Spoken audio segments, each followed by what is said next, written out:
Oh, hello! My name is Mary Lee Skulls, and I'm here to let you know that you slay! Yes, queen, slay! No, but for real though. Today, what I'm really here to say is, excuse me, Disney?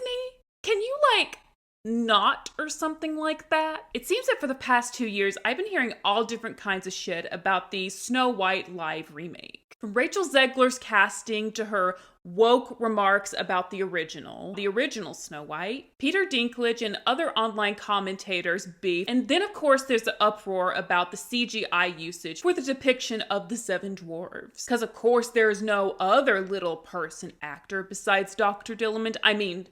Peter Dinklage. Wicked has changed me on a cellular level. So I just needed to sit down and do some thorough research on all of the Snow White controversies so I could make a video for the beautiful people that are trying to do better in their lives and be less chronically online. And why the there is so much controversy around a classic children's fairy tale. So I watched the trailer for Snow White. That is not the remake of Snow White and the Seven Dwarfs. It's just going to be Snow White, and that's it for this live action remake. It seems to be minimizing the presence of the Seven Dwarves. This remake is straying a bit far from the original, because as observed in the trailer, we get glimpses of pre-Seven Dwarfs Snow White living in the castle with her wicked stepmother, and witnessing the terror and fear that she spreads throughout the land. And we also see Snow White, at least what it seems, come back from the cottage of the Seven Dwarfs to the Queen's castle to say, "Time to take this bitch down! You wanna fight me, bitch? Let's go!" Now for any other movie that wasn't a remake, I would be like, Yes, girl! Let's fight these authority figures all up on their high horses. I don't think it should have been shown in the trailer. For remakes, I like when these kind of things are a pleasant surprise while I'm watching the film for the very first time. It's like telling someone you got them a gift for their birthday and then you just wind up telling them what it is anyway. Well, the situation's not comparable, but it's that feeling of, why'd you have to go and ruin the surprise for me?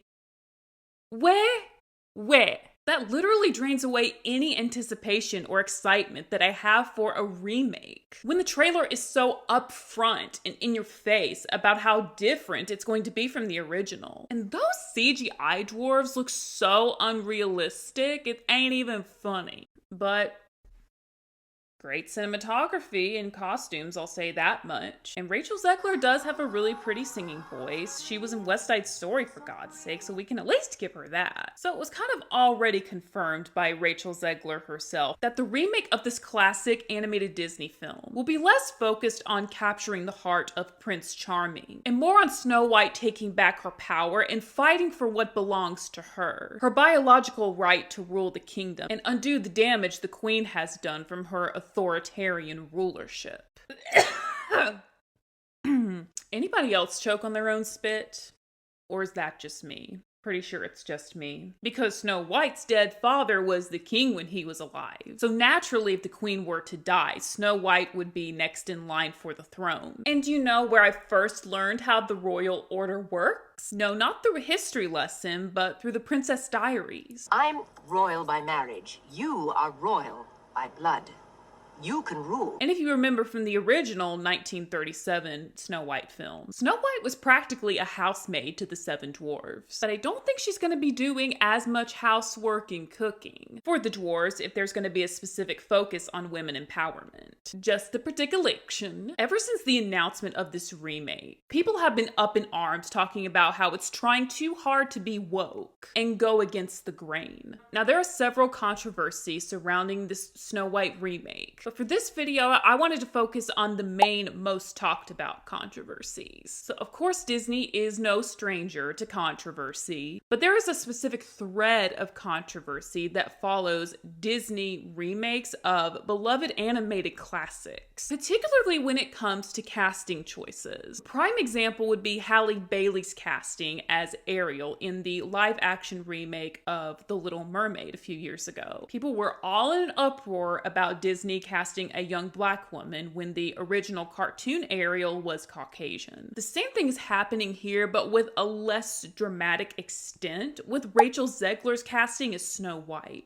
with Rachel Zegler being Latina and not Caucasian like the original animated Snow White. In the 1937 Snow White, there's that line from the Magic Mirror that goes, "Skin white as snow." Now, many don't like Rachel Zegler as a person as it is. She's been criticized a lot over the past couple of years for being too woke and just not knowing when to put her foot in her mouth when she's in certain environments. In particular to Snow White, though, she made this comment in regards to the original Snow White. You know, the original cartoon came out in 1937, and very evidently so. There's a big focus on her love story. With a guy who literally stalks her. Yeah.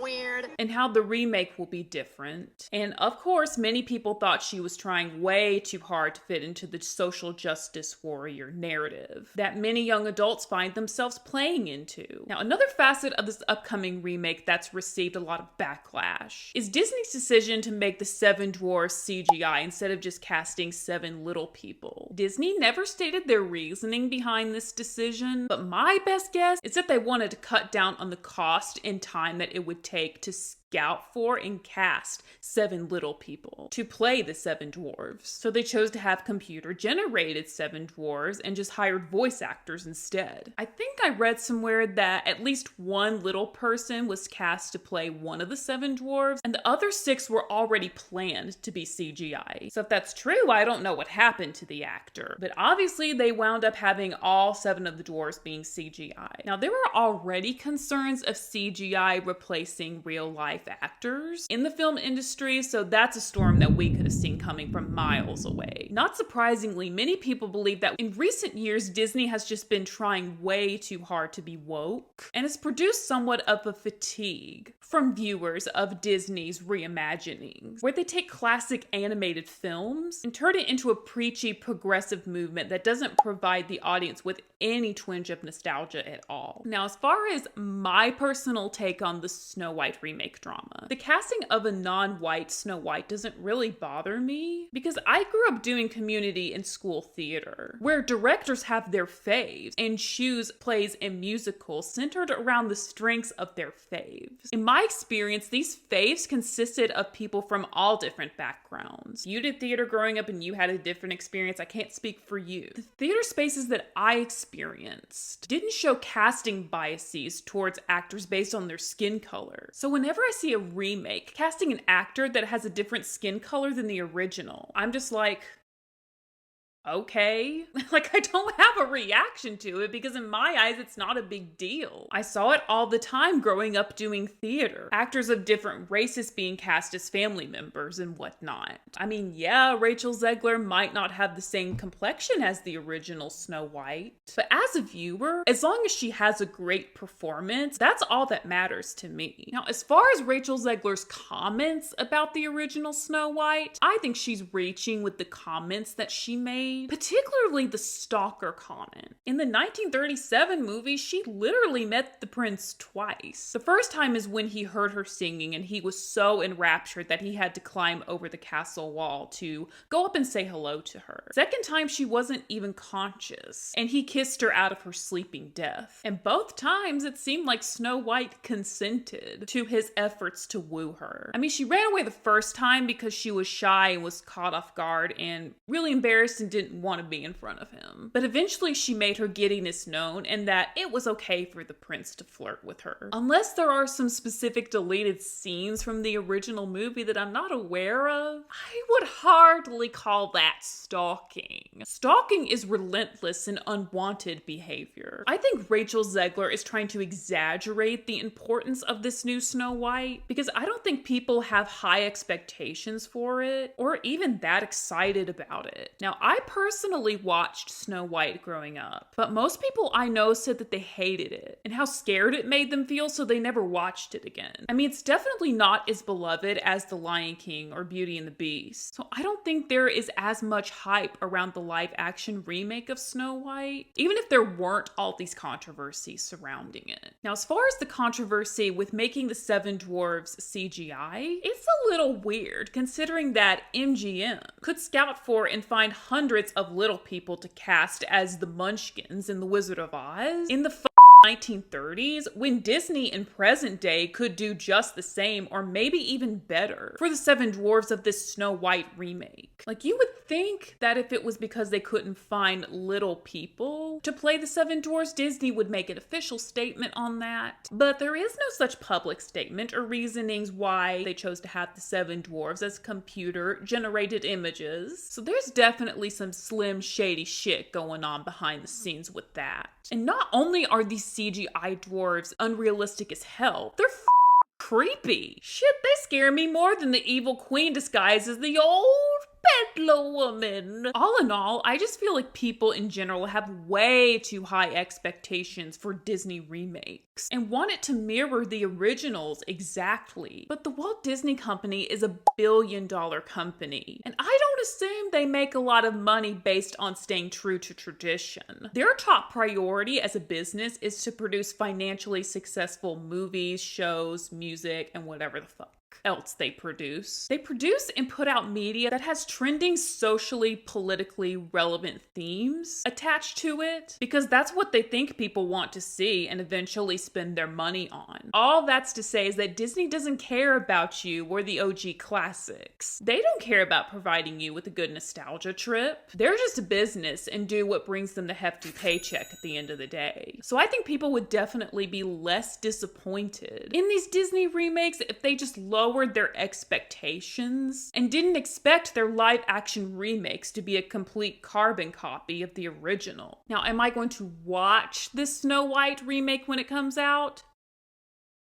Well, I wasn't, but now I kind of have to since I made a whole ass video on it. I'm not really expecting to be thoroughly impressed, but listen, I thought the same thing about Wicked, and now it's my personality. I for sure, though, do not seeing it being It's gotta go down and chase it up. Up, down. a critical or audience success, but no official feedback shall be set in stone until it is watched by these eyes and heard with these ears. That's it for today's video. Thank you for watching till the very, very end. Be sure to give this video a thumbs up. Let me know if you're gonna be watching the Snow White remake. And most of all, if you and I are vibing, let's vibe some more when you hit that button on your screen that says Subscribe!